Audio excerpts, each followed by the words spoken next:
మెదక్ జిల్లా తోపురాన్ మున్సిపల్ పట్టణంలోని 4 షాపుల్లో చోరీ. సోమవారం అర్ధరాత్రి సమయంలో మణికంఠ సిమెంట్ షాపుల్లో 14,000 నగదుతో పాటు వెండి విగ్రహం చోరీ. నటరాజు ట్రేడర్స్ లో 8,000 నగదు, భాగ్యలక్ష్మి సిమెంట్ షాపుల్లో 20,000 నగదు, పాత సామాన్ దుకాణంలో విలువైన వస్తువులను గుర్తు తెలియని దొంగలు చోరీకి పాల్పడి ఎత్తుకెళ్లారు. చోరీకి గురైన దుకాణాలలో తోపురాన్ ఎస్ఐ శివానందం మరియు క్లోజ్ టీం బృందం విచారణ చేపట్టింది.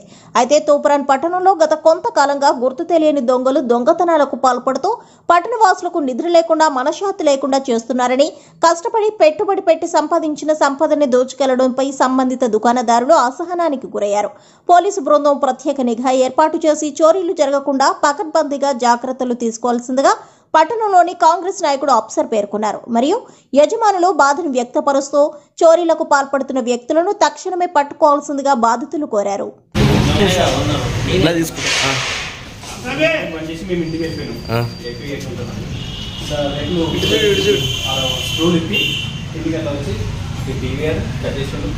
ఇలా క్యాష్ ఉండే 18,000 20,000 క్యాష్ ఉండే అమ్మవారి విగ్రహాలు ఉండేవి. అది తీసుకుని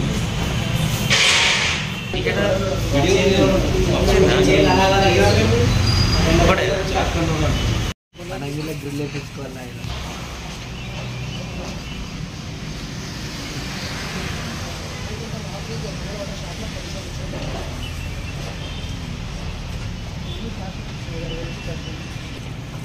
అది రూపాయలు అడ్జస్ట్ పక్కదే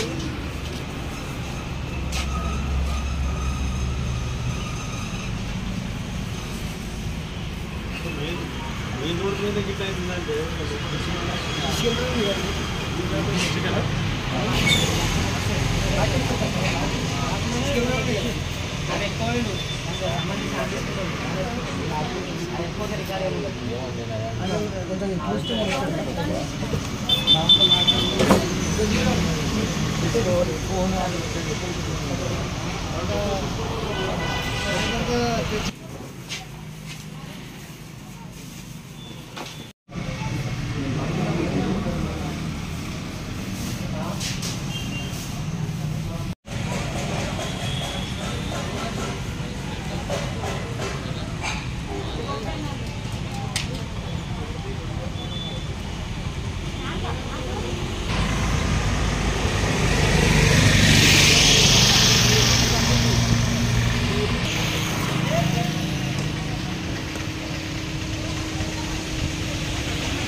షాప్ తీసేసరికి డివైఆర్ కట్ అయి ఉంది.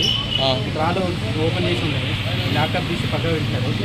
ఏంటని చూసేసరికి ముందు పైన రేపు ఓపెన్ చేసి ఉండదు. తీసుకెళ్ళి సార్ వాళ్ళు ఆ డ్రాలో 14,000 క్యాష్ ఉండే, ఒక 20,000 వెండి ఉండే సిల్వర్ కాయిన్స్ డిపాజిట్ చేయించుకుని అవి తీసుకెళ్ళాను సార్.